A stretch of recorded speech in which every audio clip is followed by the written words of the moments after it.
Fala, galera! Final do bloco passado nós estudamos ali a questão das relações, né, entre a quantidade de líquidos do meio intracelular, extracelular, que envolve aqui o interstício, que envolve aqui o vaso sanguíneo, a interação da troca de líquidos aqui por meio da osmose, né, o líquido tende a ir para o local que está mais concentrado. Revisamos as questões aí das soluções hipotônicas, hipertônicas, isotônicas, muito interessante isso para a prova. Vamos fazer uma questão aqui que envolve a questão da albumina. Lembra aquela proteína que a gente conversou, que é ela que faz a atração de água e consegue manter a pressão oncótica dentro do vaso? Vamos ver como que isso caiu em prova? Consuplan 2015. A albumina é a proteína, mais ou menos, né, aqui na dúvida das alternativas, abundante no plasma normal. Então é a mais, né? A pode ocorrer em enfermidades hepáticas severas e pode ainda afetar a distribuição dos líquidos corporais, uma vez que é o constituinte mais importante para a manutenção de que pressão? Do plasma, podendo resultar em edema. Assinale a alternativa que completa correta e sequencialmente a afirmativa anterior. Então a albumina é a proteína que mais está abundante aqui no plasma normal. A diminuição da albumina, que é a hipoalbuminemia, pode ocorrer em enfermidades hepáticas, porque é o fígado que produz aqui a albumina, certo? E isso, o fígado prejudicado, fibrosado, com cirrose, pode gerar a deficiência dessa albumina, ou desnutrição também pode gerar deficiência dessa albumina, é outra situação. E quando eu tenho uma diminuição da albumina, eu vou ter aqui uma alteração da distribuição dos líquidos corporais. Por quê? Porque a pressão oncótica, que é mantida por meio da albumina, vai estar prejudicada, certo? Então, a letra B, portanto, aqui é o nosso gabarito. Vamos lá, a terceira questão, tá? A prova do CESP bem antiga, mas ajuda aqui a entender o conteúdo. Na região Nordeste, o risco de morte por diarreia em crianças com menos de 5 anos de idade é cerca de 4 a 5 vezes maior que na região Sul, chegando a representar 30% do total de mortes no primeiro ano de vida. A diarreia, que muitas vezes não é valorizada pelos adultos, pode levar a criança a atrasos no crescimento e no desenvolvimento neurológico, ou mesmo à morte. Quando essa enfermidade é causada por agente infeccioso ou por parasita espoliante, pode ocorrer desidratação. A criança desidratada apresenta olhos encovados, fontanela deprimida, saliva espessa ou ausente e diurese diminuída e de cor escura. Aqui a gente tem os sinais clínicos da desidratação, tá? Fontanela deprimida, a gente tem ali, né, a fontanela anterior, né, ou bregmática, que ela fica ali para baixo, né, mostrando essa desidratação. Saliva espessa ou ausente e diurese diminuída, tá? O rim não vai priorizar produzir urina diante de uma diminuição de quantidade de líquidos no nosso corpo, tá? E cor escura porque a gente vai ter uma concentração maior dessa urina, né? Ela vai ficar bem concentrada. Se a criança não for atendida rapidamente, esses sinais podem agravar-se e ela pode chegar ao óbito por choque hipovolêmico, que é o sinal mais grave da desidratação, né, que é quando eu tenho aqui uma queda da pressão arterial secundária à desidratação e um aumento da frequência cardíaca. Tendo como referência o texto acima, julgue o item subsequente. Entre as principais causas de desidratação, inclui-se ingestão insuficiente de líquido desidrata? Sim. Vômito também. Diarreia também, desmedida e excessiva. E ingestão de proteínas, né? A ingestão de proteínas em excesso, gente, vai consumir mais água e, portanto, a nossa questão está certa. Então, a digestão de grande quantidade de proteína consome quantidade de água, favorecendo a desidratação. Questão bem dificilzinha essa partezinha final, né? A gente ficaria aqui na dúvida na hora, mas, de acordo com a literatura pesquisada, a gente viu que isso consome mais água. Começamos a falar do transporte de água, né? Falamos aí da questão da relação da nossa água no nosso corpo, e aqui a gente vai dar seguimento a isso. Então, o transporte de água é o equilíbrio dinâmico controlado pela interação de mecanismos de regulação. Então, a água entra por meio de líquidos, alimentos, produtos de metabolismo, né? A gente viu lá a quebra de carboidrato, sai por meio da urina, suor, fezes, respiração. O desequilíbrio leva a hipovolemia ou hipervolemia. Isso aqui é um resumo, né, da questão da água no corpo. Vamos fazer uma questão para dar seguimento. O balanço hídrico é o controle do saldo entre o líquido volume administrado e o líquido eliminado.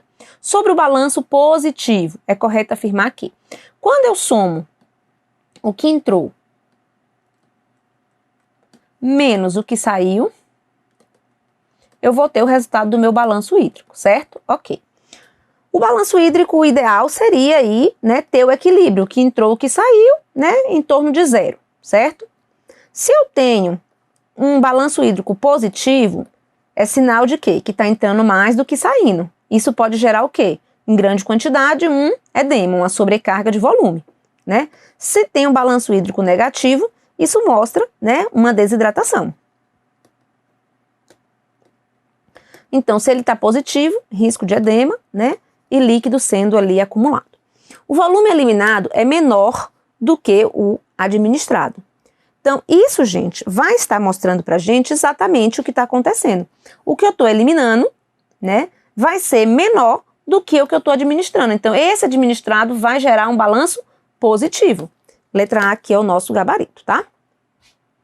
B, o volume administrado é menor do que o eliminado? Não, contrário, né?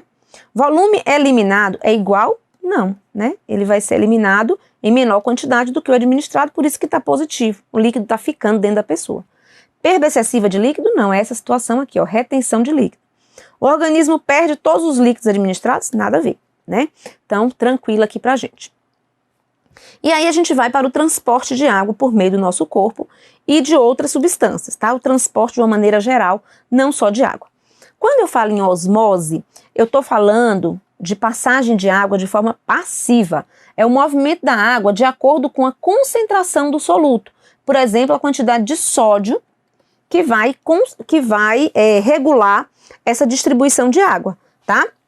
Então, aquela história da solução hipertônica, isotônica, hipotônica que nós vimos no final do bloco passado, tem tudo a ver aqui com esse deslocamento de água em relação à quantidade de sódio, tá? De forma passiva.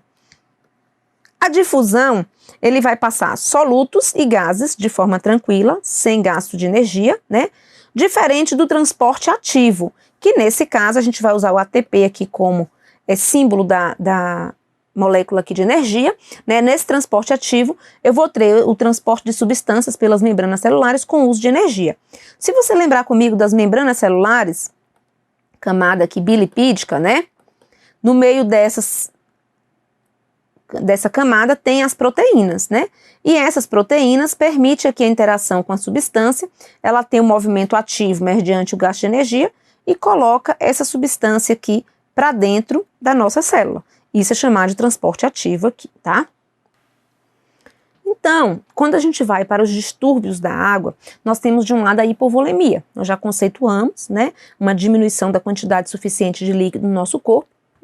Essa diminuição de líquido, a hipovolemia, pode ter como causa, por exemplo, uma hemorragia, uma diarreia, um vômito, uma queimadura. Tudo isso pode gerar hipovolemia, que simplesmente é uma diminuição do volume sanguíneo por conta aí da perda de plasma, tá? Ele pode ser brando ou ele pode ser moderado e grave, tá? Quanto mais grave, maior o risco, né, de óbito desse paciente, inclusive podendo levar ao que a gente chama de choque hipovolêmico, que é o que causa aí uma diminuição da pressão arterial pelo descompasso do tripé hemodinâmico por falta de volume circulante, certo?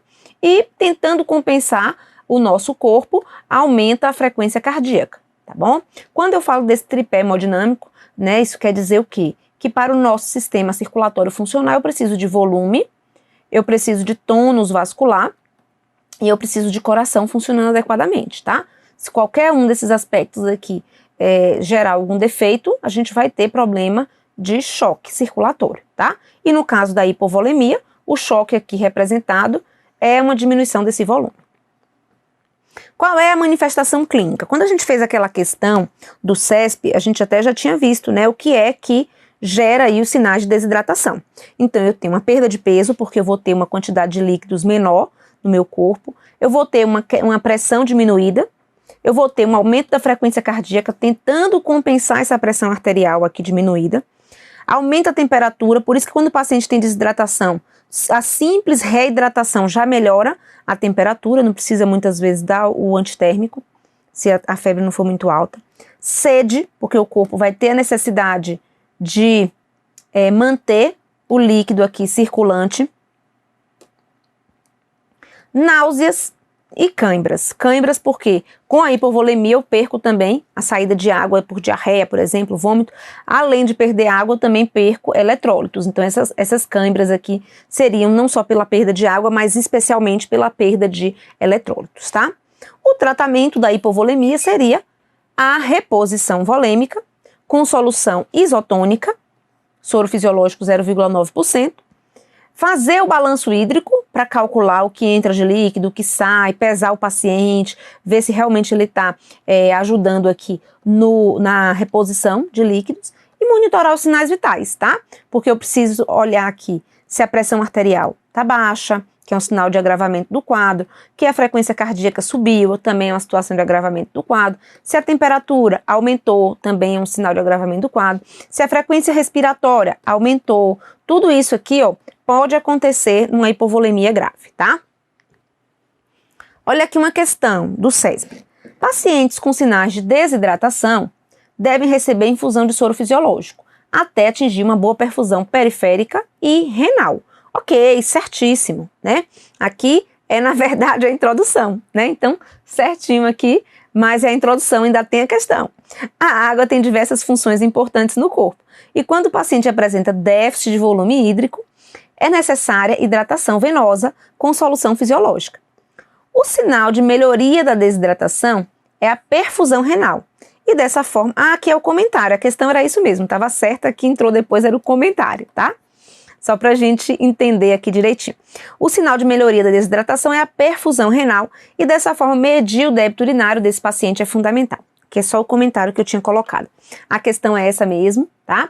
Pacientes com sinais de desidratação, quais são esses sinais de desidratação, gente? Ó, diminuição da pressão arterial, aumento da frequência cardíaca, olhos fundos, sede, a secreção aqui da boca espessa, né? A pele aqui com turgor alterado, tudo isso vai mostrar a desidratação, tá? Diminuição da urina.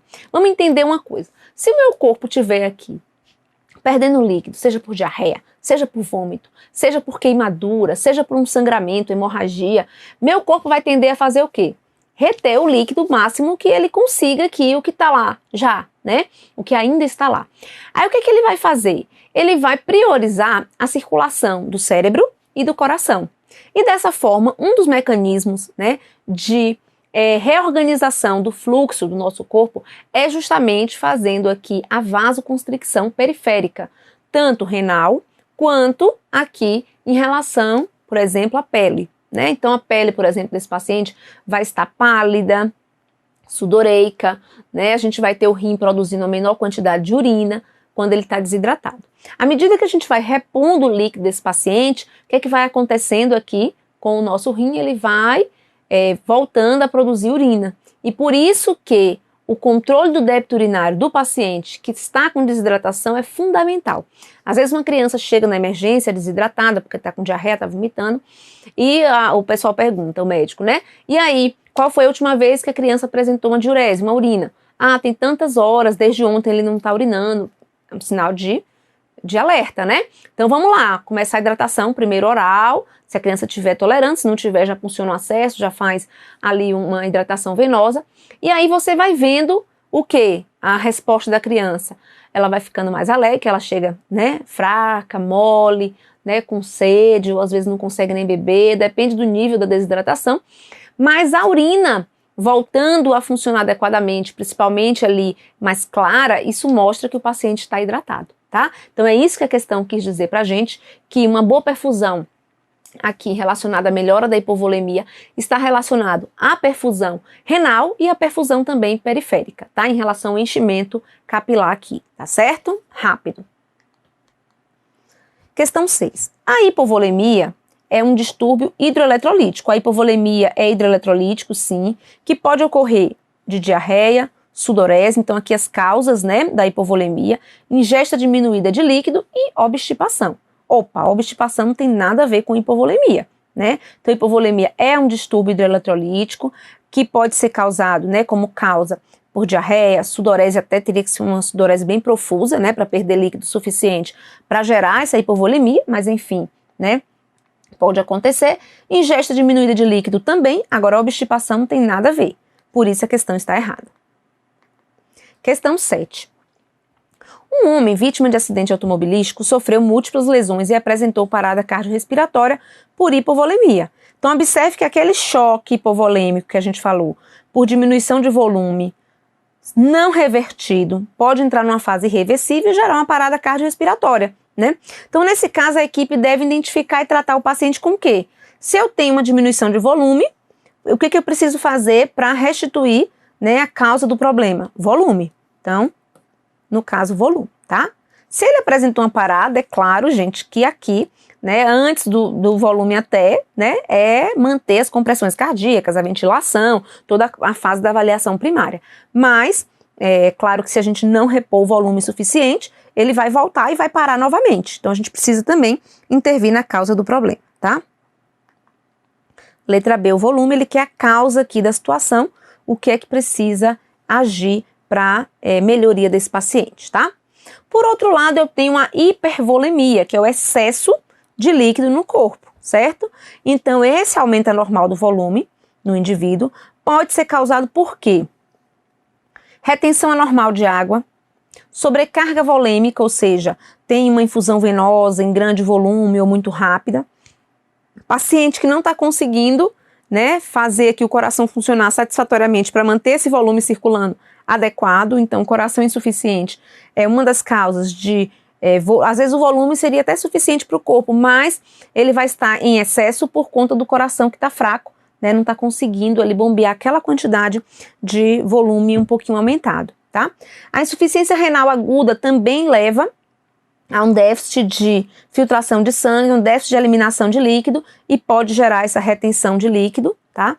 Cirrose hepática, então aqui eu vou ter alterações em relação a funcionamento hepático que entra em várias partes aqui do metabolismo do nosso corpo.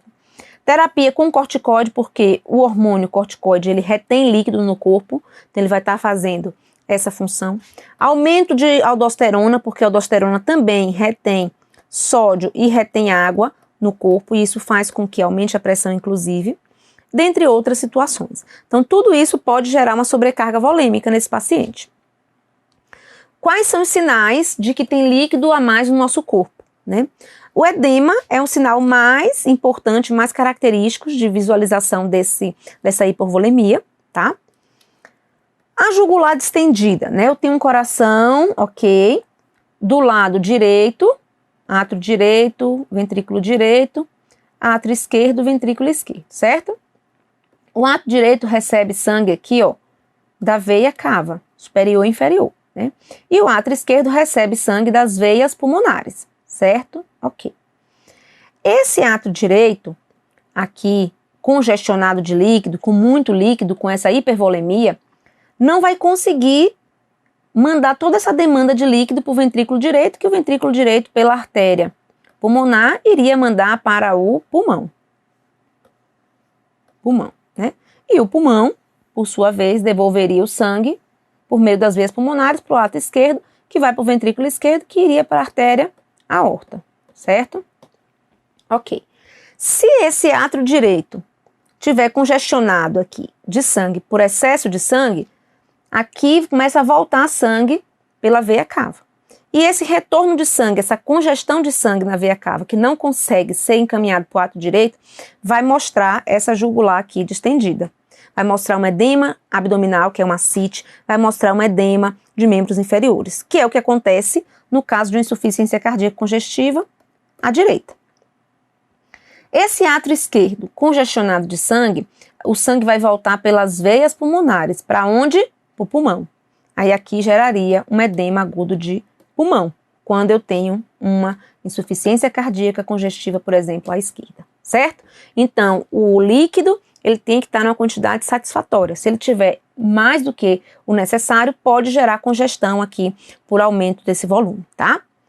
Ele pode gerar aqui taquicardia, pressão arterial aumentada, peso aumentado, dispneia, débito urinário aumentado, porque o volume está muito grande, né? Esse débito urinário vai depender da causa do problema. Se for uma insuficiência renal, a sobrecarga de volume, então o problema, na verdade, é porque o débito urinário não está sendo produzido. Então o rim ali não está funcionando, então está retendo líquido. Então depende da causa dessa hipervolemia aqui, tá?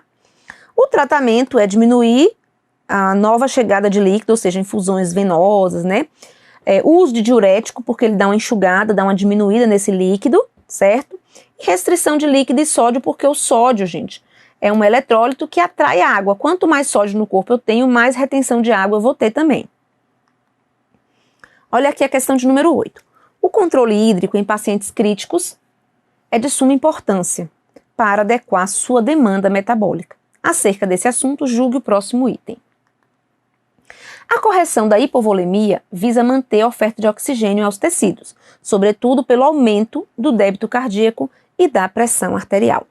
Gente, quando eu tenho aqui uma diminuição do volume, que é secundário, né, a diarreia, vômito, hemorragias, gerando essa diminuição de volume, que é a hipovolemia, mesma coisa, né?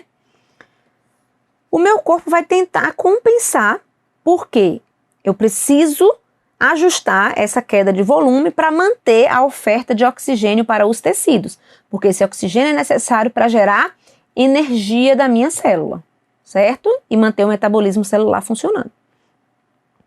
Então, para melhorar essa hipovolemia e melhorar a oferta de oxigênio, eu preciso aumentar o débito cardíaco e aumentar a pressão arterial, por meio, por exemplo, de uma reposição volêmica aqui na situação, tá?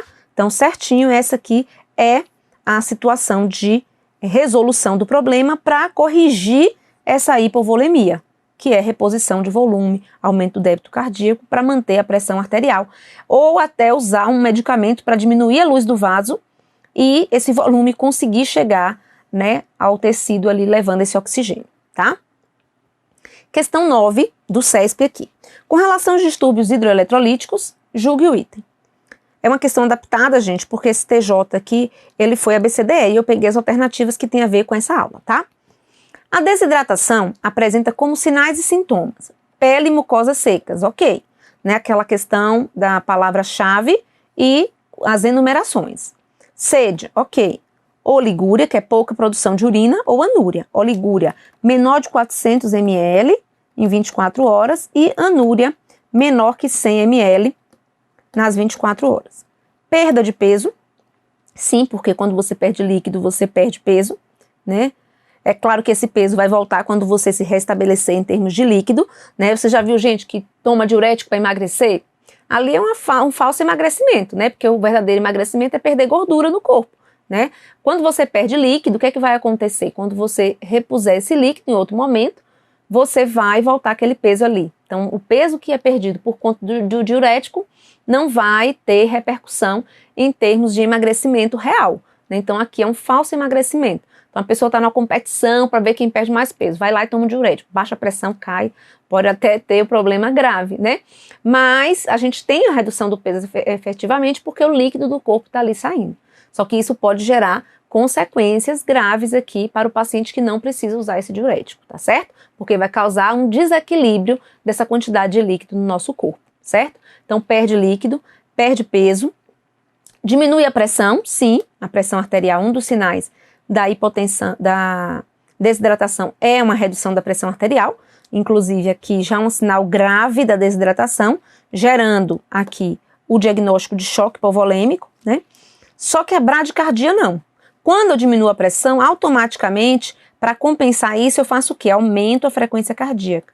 Então aqui, o que vai acontecer como mecanismo compensatório é uma taquicardia e não uma bradicardia, tá? Por isso que a questão está errada. Finalizamos a parte dos distúrbios da água, tá? A hiperidratação, ou sobrecarga de volume, e a desidratação, que é aqui a falta de líquido no nosso corpo. Seja ela pela diarreia, pelo vômito, pela hemorragia, pela queimadura, diversas causas pode aqui estar contribuindo para isso. A sobrecarga volêmica é mais uma patologia de gravidade, como insuficiência renal, insuficiência cardíaca congestiva, ou uma sobrecarga de volume por infusão venosa, enfim, né? Essas situações vão levar a um excesso de líquido no nosso corpo, tá? E o caso mais comum é a desidratação mesmo, é a diminuição de volume por conta dessas outras intercorrências clínicas que acontecem, ou traumática, né, no caso da hemorragia, tá certo? No próximo bloco a gente vai estar vendo os eletrólitos, né, que tem a ver aí tanto com os eletrólitos mais comuns do nosso corpo, como o que é mais comum, por exemplo, dentro da célula, que é, por exemplo, o potássio, fora da célula, o sódio, né? Como que a gente vai manter a diferença desses gradientes de concentração em relação a esse soluto, gastando energia, né? Bomba sódio, potássio, ATPase, né? Gastando energia para poder manter essa diferença de concentração. Muito potássio dentro da célula, pouco potássio fora, muito sódio aqui fora da célula, pouco sódio dentro da célula, porque se tiver muito sódio dentro da célula, puxa a água e a célula estoura. Então eu preciso manter esse sódio uma maior quantidade fora da célula. Então esse equilíbrio dos eletrólitos, o que é mais comum dentro, o que é mais comum fora, é o que a gente vai ver no próximo bloco. O que é que a diminuição sérica, ou seja, no volume sanguíneo ali de sódio, potássio, fosfato, magnésio, vai ocasionar como sinal, sintoma, o que é que eu faço para tratar e como que isso cai em prova, é o que a gente vai ver no próximo bloco em relação aos eletrólitos. Eu espero vocês.